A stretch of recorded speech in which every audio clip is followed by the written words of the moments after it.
so bolaba basoma emirondo nga bagijeyo mu byalo emwanyi bichi babiretera abaana bato temuli kitiibwa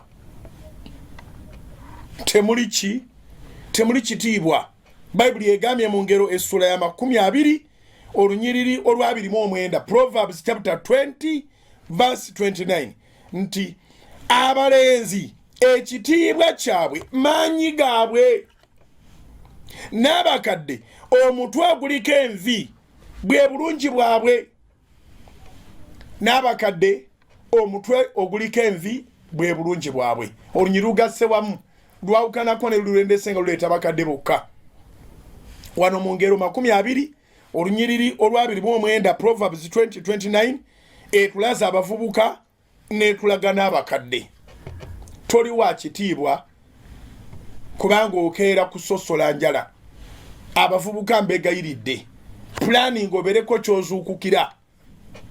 kola budget yo obeeko kyokolerera bw'onoofuna akasente tikayina ngeje kagenda mu kugula mirondo na budomola na biki ng'ate oyagala kugula ttaka obanga oyagala kuzimba nnyumba yo obanga oyagala kukola business yakubiri banne abavubuka abalala bali serious waliwo abavubuka ng'akuŋŋaanya sente eziva ku midaala gya chapati Rolex bikomando ng'ayina emidaala nga 15